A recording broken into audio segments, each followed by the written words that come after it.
Com vocês agora no ar, Rodrigo Almeida Teixeira, no canal História de Sucesso. Perde não! Tá nas mãos de Deus. Pode acreditar.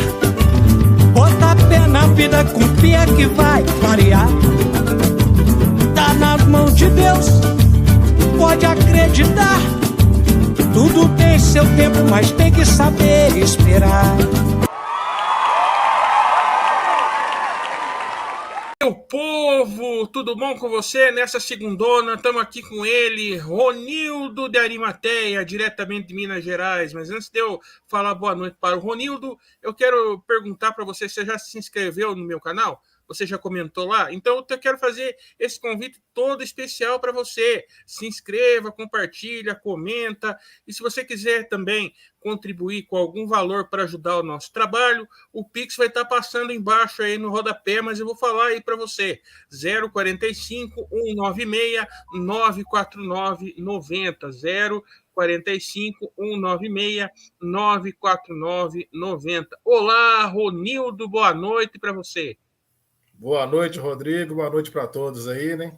Estamos aqui para estar fazendo essa parceria aí. Ô, Ronildo, conta a tua história para nós aí. Bacana, Rodrigo. Minha história começa no teatro, né? Aos mais ou menos 16 anos, em 1999, um conhecido assim da minha mãe me inscreveu num teatro da igreja. Aí a gente começou a fazer um trabalho bacana, né? Lá. E aí eu comecei a aprender teatro com o pessoal de lá, só que tudo amador, né? Tinha um pessoal lá que fazia algumas coisas, assim, na área do teatro, mas era bem pouquinho, era tudo, assim, amadorismo mesmo, né? Puro amadorismo. Depois de algum tempo, a gente se viu na necessidade de buscar conhecimento. Aí, no meu caso, comecei a fazer curso em 2003, eu comecei a fazer alguns cursos, né? Depois de fazer várias apresentações de rua. A gente tinha muito esse teatro popular aqui em Belo Horizonte, né? A gente fazia muito esse teatro popular de rua, popular na rua, assim, ele era muito comum na época, né? 99, 2000. Depois que foi acabando um pouco assim, foi migrando mais para os palcos. O teatro de rua agora ele é pouco. Depois de 2008 começou o movimento de palhaço, mas o palhaço agora que vai para a rua mais assim, e o grupo Galpão, que faz muito rua, circunstância, alguns grupos assim aqui ainda fazem. Mas a Paixão de Cristo ela é bem tradicional por aqui, né? Que foi quando a gente começou. Quando eu comecei com 99, o pessoal já fazia há mais de 10 anos a Paixão de Cristo. Aí, a partir dessa participação, eu comecei em 99, aí eu fiz Paixão de Cristo com o pessoal até 2020, 2019, 2020, começou a pandemia, aí eu parei um pouco com os trabalhos de teatro. Dentro da área assim, de teatro, cinema e televisão, que foi a área que eu estudei, assim, aprofundei um pouco e busquei alguns trabalhos, fiz alguns trabalhos, Quando Fui Morto em Cuba, pela Rede Minas, com o Breno Milagres, fiz como é que é o nome, gente? Jogada Oculta, fiz o filme Jogada Oculta com o Carlos Nunes, né? Carlos Nunes Deon. E fiz também alguns trabalhos teatrais com o Atenágoras Ganda, que é um dos grandes professores de teatro aqui de BH, um dos melhores. Né? Atenágoras, ele ensinou muito. Comecei a aprender com o Atenágoras em 2004. 2004, eu estudei com ele até 2005, até 2007. Estudei com o Atenágoras Ganda, fazendo cursos com ele, curso teatral, que foi onde eu aprendi muito. Então, com essa busca de conhecimento, a gente criou um grupo chamado Nave. Esse grupo foi criado em 2003. Esse grupo. É muita coisa, eu vou tentando resumir, porque se eu vou ficar falando... Não, eu queria falar um pouquinho mais sobre os filmes que você fez também. Como é que foi a experiência de fazer assim em TV? Fala um pouquinho mais disso. Cara, é um pouco diferente, mas existe uma linha interpretativa que ela se chama Konstantin Stanislavski, que era uma linha mais natural de trabalho. Então, os atores que buscam essa linha de Konstantin Stanislavski, eles têm facilidade de trazer do teatro para a TV, porque ela é mais naturalista. Né? Então, acaba que, como em 2003 eu comecei assim com essa mudança mais para Stanislavski, o trabalho do Stanislavski, aprofundando o conhecimento, aí tem um pouco assim a diferença, porque quando eu saí do teatro normal para a busca do Stanislavski, já foi diferente. Agora eu lembro que em um teste assim, eu cheguei lá para poder, nunca tinha feito cinema nem nada, antes de fazer cursos, essas coisas, eu cheguei lá, assim, na que acendeu o refletor assim de uma vez, porque o refletor fica apagado. Era uma falação que acendia tudo, funcionava tudo. Aí deu aquele branco assim, até esqueci a fala, porque foi inesperado, assim. A sorte que a minha colega vacilou lá e o diretor pediu para voltar. Eu falei, aquela luz ali acende, então eu não posso vacilar assim mais. Aí na hora que voltou, eu já fui com tudo e deu certo, né? Aí a gente fez essa... Como é que foi a aceitação? Como é que foi para você quando você terminou de concluir o primeiro filme que você fez? Cara, foi... É bacana, né? É uma outra forma de trabalho, assim, porque o filme... A gente tem uma... Quando você faz o teatro, geralmente a gente não fica se assistindo, né? A não ser quando alguém filma e tal, aí você vai lá e vê. Agora, o filme não. O filme você tem que se assistir, não tem jeito. Na hora que terminou ali, você vai se assistir. Aí tem algumas críticas que a gente faz assim com relação a não, poderia ter feito isso, poderia ter feito aquilo. Mas é muito bom, cara, muito bom. Gostei demais de ter feito, tanto o filme quanto o seriado, quando fui morto em Cuba, né? Que o Breno é bacana, o Breno Milagres, ele sim, é espetacular. Esse filme passou na Rede Minas ou tem no YouTube? Como é que faz para o pessoal acessar? Não, o filme Jogada Oculta, talvez não, achar... Esse que foi, quando fui morto em Cuba. Quando foi morto em Cuba é um seriado de Breno Milagres, né? Talvez encontre alguns pedaços, alguns fragmentos assim no YouTube. Ainda não lançaram assim, ele não, porque foi gravado em 2003, né? Quando foi morto em Cuba, 2003, 2004. Mas a série não tem... Foi 2003, 2004, por aí. Foi 2004 que gravaram. Sim. Mas a série não tem nenhuma plataforma? Não, ela foi reproduzida na Rede Minas e eu acho que ela foi depois reproduzida, talvez, não lembro se foi na Record, se foi na Rede TV. Teve uma reprodução, sim. E que na época não tinha essas plataformas, né? Tipo assim, o YouTube não era tão acionado. Famoso, né? Aí quem gravou em cassete talvez consiga transferir para a plataforma, não sei, mas aí eu acho que é mais complicado hoje, antigamente, porque não tinha como a gente gravar os programas de televisão. Eu lembro que eu fiz um trabalho de palhaço, né? Que uma outra área assim, que a qual estou me aprofundando mais agora, já tem 15 anos de estudo da arte do palhaço, que é a arte da palha, né? Depois eu vou estar falando um pouquinho aqui.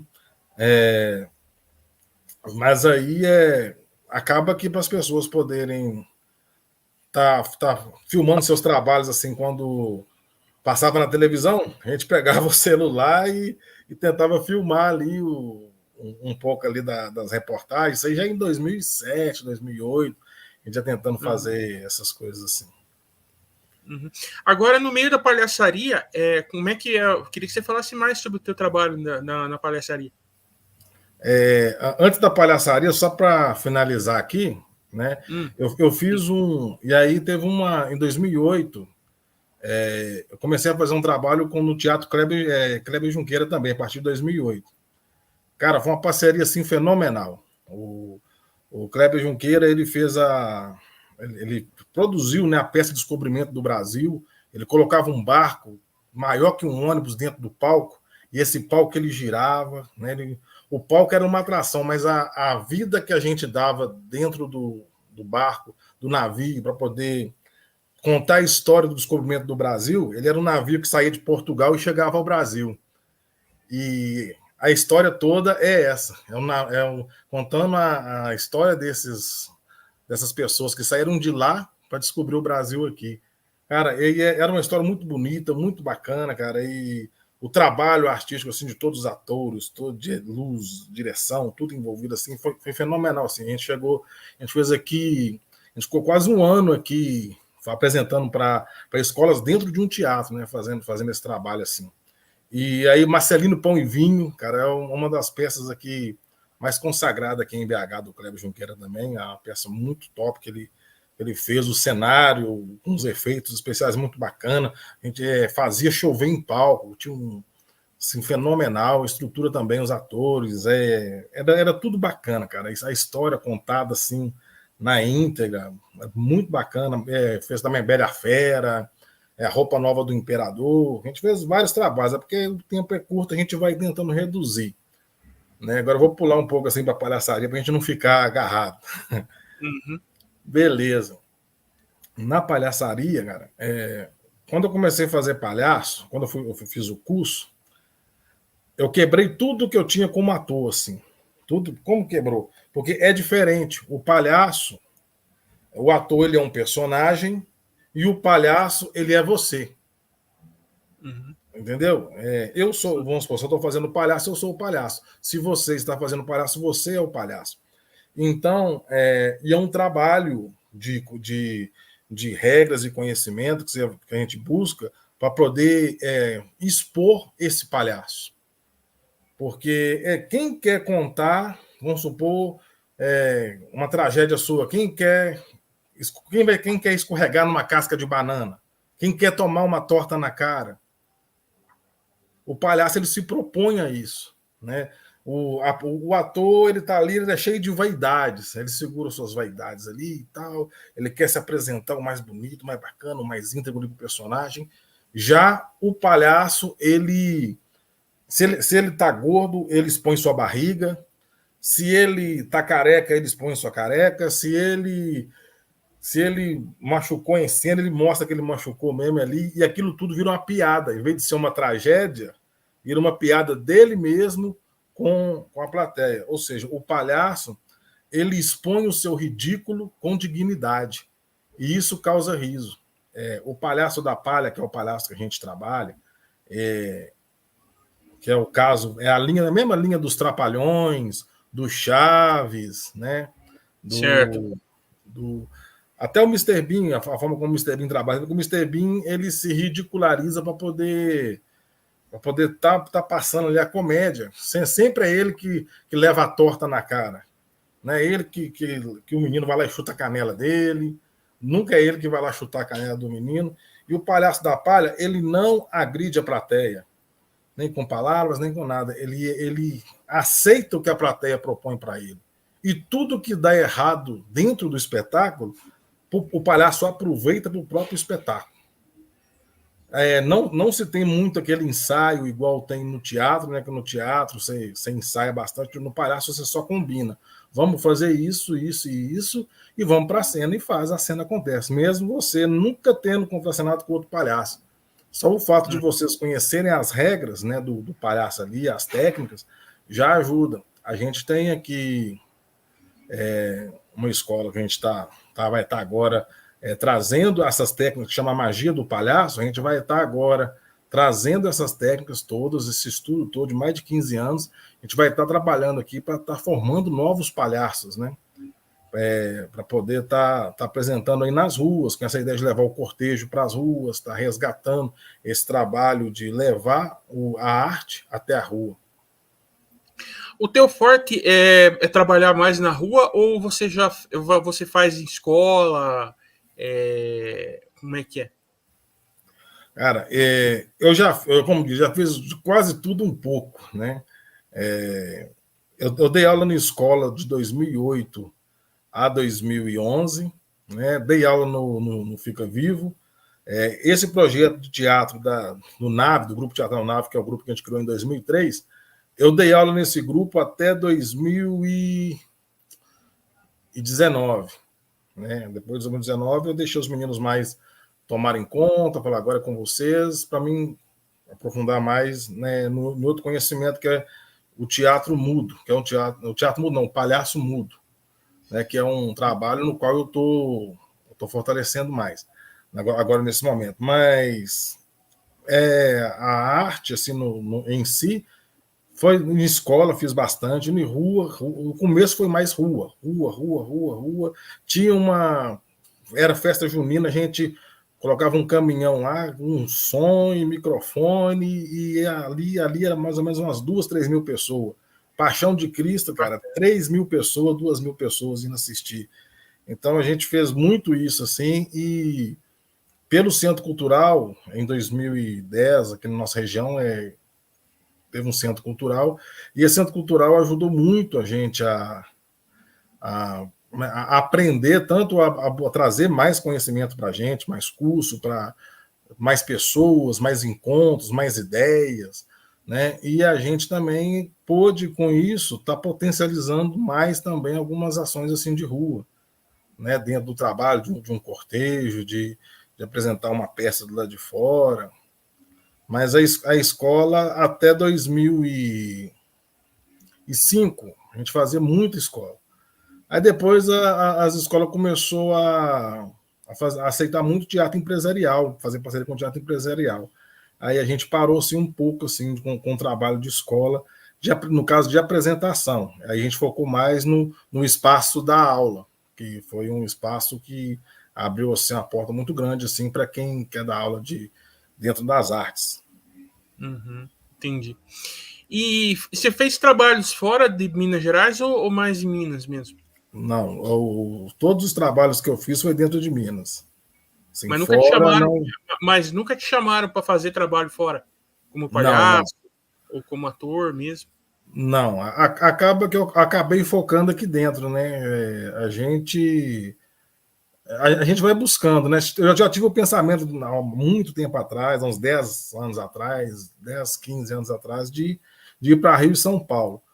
Só que quando eu estava no teatro do Kleber, no Kleber Junqueira, cara, foi uma realização assim, muito grande, assim, porque lá eu cresci assim, muito.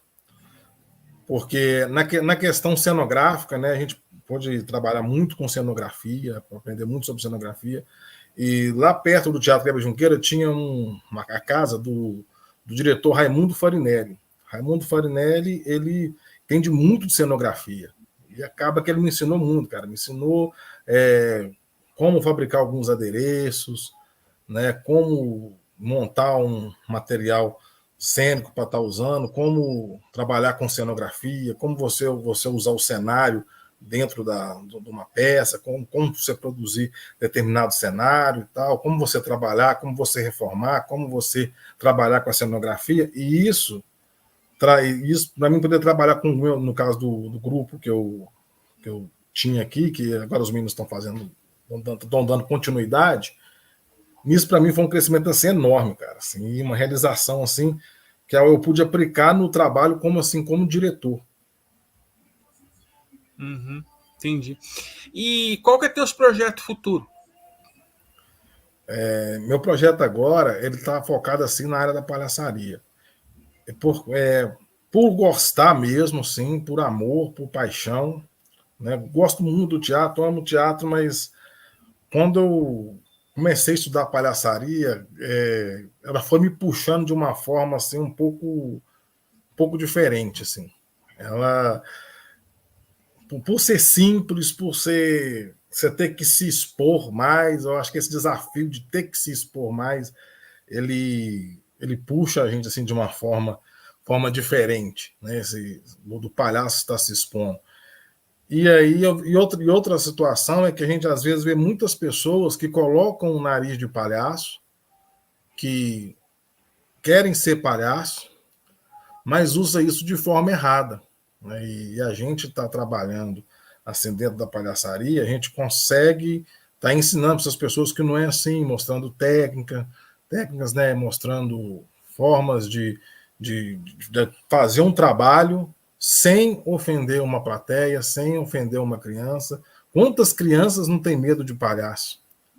A gente tem um projeto chamado Invasão do Riso, que é os palhaços invadem um determinado local, né? A gente fala invade porque está invadindo o espaço das pessoas. Sim. E chegando ali, a gente faz a arte da palhaçaria para levar um bem-estar, causar uma graça, interagir com a população ali. Aí a gente chegou num aglomerado, né? E acabou que uma criança morria de medo de palhaço, mas a criança não chegava nem perto dos palhaços, a criança ficava até tremendo. E eu fui interagindo com essa criança, com o palhaço, interagindo. E quando eu fui embora, a criança que morria de medo de palhaço foi lá e deu um abraço no palhaço. Aquele abraço meio com medo, assim, meio tímido. Mas ela foi lá e deu esse abraço no palhaço. Isso aí, cara, eu levei um ganho assim pra cá. Eu falei assim, pô, hoje eu ganhei meu dia. Ganhei meu dia porque ela tinha um trauma, mas agora não tem mais. E aí, num outro ponto negativo é que cara, a gente estava vindo embora, uma outra senhora pegou a criança e falou assim: eu vou dar você para os palhaços. Tipo assim, como se nós fôssemos levar as criancinhas tudo embora. Aquela coisa do palhaço de terror ali. Aí isso acaba que. O que acontece? Isso cria um outro trauma numa outra criança. Eu falei, pô, a gente conseguiu resgatar uma criança ali. Aí vem uma senhora e cria um outro trauma na criança, querendo dar a criança para os palhaços. Aí a criança já ficou assustada. Eu falei, não, a gente é palhaço, a gente não leva criança, a gente traz alegria para as crianças. Aí a gente depois conversou com essa senhora, não faz isso não, que a senhora cria um bloqueio mental na criança, e a criança depois vai ficar com trauma a respeito disso, não faz isso não. O palhaço, aquele palhaço o clown, né, da comédia dell'arte, ele trabalha muito com essas coisas, né, com essa questão assim de estar, de certa forma, agredindo um pouco a plateia. Então, isso dá medo às vezes, a maquiagem exagerada, né, e isso, o tom de voz, tudo. No caso da gente, que é o palhaço da palha, a maquiagem ela tem que ser o mais leve possível, né? Você vê que nos Trapalhões, nos Chaves, eles nem usam maquiagens. E tanto nos Trapalhões quanto nos Chaves, tem pessoas do circo que levaram técnicas do circo para dentro do trabalho. Você vê que nos Trapalhões tem o Dedé, né, que é de uma família tradicional de circo aqui do Brasil. E no caso do Chaves, o Kiko também levou todo o conhecimento de circo para o Chaves. E você vê isso dentro dos dois trabalhos. Eu falo desses dois trabalhos porque eles são os mais assim, identificados dentro da arte da palhaçaria. Né? Mas alguma coisa? Não, eu tô só te ouvindo aí, bebendo da tua sabedoria, tá muito bacana esse nosso papo. Eu queria só voltar um pouquinho lá para trás, que na hora que você estava falando dos filmes, eu te cortei. Ficou mais algum que você fez lá atrás, aí, que você estava falando dos filmes que você não concluiu aí, quiser concluir? Não, tá falando era das peças, né? Porque é muita coisa. A gente for ficar falando aqui, é muita coisa. A gente tenta resumir. Não, é porque eu te perguntei com relação ao filme lá, que quando eu te cortei, eu te perguntei com relação ao filme Quando Foi Morto em Cuba, e eu queria saber se teria mais algum assim que você queria destacar antes da gente caminhar para a parte final aqui. Não, no caso foram esses dois trabalhos assim mesmo assim, que eu fiz assim que foram assim fenomenal, né? Porque Quando Foi Morto em Cuba também teve a participação do Elvésio Guimarães, né? Que é um cara assim fenomenal também, participou do trabalho, além de outros atores, né? Mas Quando Foi Morto em Cuba foi uma série, né? E o Jogada Oculta foi um filme. Todos os dois teve um trabalho assim um pouco assim, a série e o filme tem um pouquinho de diferença, mas é a mesma coisa assim, a forma de trabalhar, porque está de frente para as câmeras. Então você tinha concluído essa parte, né? Daí então sim. Falando ainda da palhaçaria, teve algum momento que você trabalhou assim, que você mais te marcou? Algum local assim que você foi trabalhar como palhaço que ficou marcado para você? Cara, eu não digo assim um local, eu digo o momento que o seu palhaço cresce, né? Foi um momento que geralmente o palhaço é uma dupla, né? Igual você vê o filme do Chocolate lá, né? O filme do Chocolate traça isso muito bem, que é o Branco e o Augusto, Branco e Augusto são dois tipos de palhaços assim mais usados. Né? O Branco ele comanda a ação e o Augusto ele é o paspalhão, ele é o Didi. Como se o Branco fosse o Dedé e o Augusto o Didi. Né? No caso, por exemplo, ali do Chaves, como se o Branco fosse o Seu Madruga e o Augusto Chaves. Chaves, que como Augusto ali. E aí eu perdi o meu Augusto, que eu faço o Tony. O Tony ele é um palhaço que ele pode fazer tanto o Branco quanto o Augusto. Exemplo, a Chiquinha, às vezes ela fazia, ela dominava a ação, quando estava ela, o Chaves, ela dominava a ação, então ela era o Branco. Quando ela estava com o pai dela, ela era o Augusto. Então ela acabava mudando. Então eu fazia esse papel assim do Tony, que ia para o Augusto e para o Branco. E quando eu perco meu parceiro de cena, que era Jabuticaba e Chicreia dupla, né? Depois ficou só o Jabuticaba, aí eu falei assim, não, agora eu não tenho o meu Augusto. E eu fazia o Tony que puxava para o Branco. Agora, como que eu vou fazer? Eu deixei a plateia, às vezes, fazer o Branco e eu fazer o Augusto. Comecei a trabalhar, fazendo os trabalhos, eu e a plateia, dessa forma. A plateia me dava uma ação e aí o meu palhaço executava como um Augusto. Às vezes, aí eu trouxe fiz um curso de manipulação de objetos e alguns cursos de mágica, onde as mágicas que o palhaço fazia, todas davam errado. E quando dava certo, era por acidente. Então eu tive que crescer nesse sentido de fazer o palhaço ele trabalhar sozinho com a plateia. E isso dá um medo porque você está sozinho, não tem um parceiro para você se apoiar. Né? E esse medo, ele, toda vez que entrava em cena, como é que vai ser? Aquele frio que na barriga que já é normal, ele torna o dobro, né? Porque era tudo desconhecido dessa forma. Tinha mais ou menos uns 2 anos de palhaço, e aí eu perdi o parceiro, porque na época ele não quis fazer mais, né? Falou, não vou fazer mais e tal, eu vou seguir outro caminho e tal. Eu falei, não, beleza. Aí, cara, esse momento assim foi difícil. Aí quando eu comecei a fazer, igual eu falei, foi difícil. Depois, no final, você conseguir concluir isso, cara, isso aí para mim foi mágico, foi uma coisa mágica para mim. Assim. Ronildo, queria te agradecer muito a tua gentileza de ter vindo falar comigo aqui, bater esse papo aqui conosco. E eu queria que você deixasse as tuas redes sociais, e quem quiser te procurar, te seguir, fica à vontade. Sim. No caso, eu tenho o Facebook, né, que é Palhaço Jabuticaba. Quem quiser entender um pouco mais sobre esse universo do palhaço, vai lá, puxa a conversa, que a gente bate um papo. E no Facebook do ator, do diretor, que trabalha com os trabalhos aqui, é Ronildo Arimateia. Então, Ronildo Arimateia. No Facebook é Ronildo Arimateia para o diretor e ator. Para o palhaço é Palhaço Jabuticaba.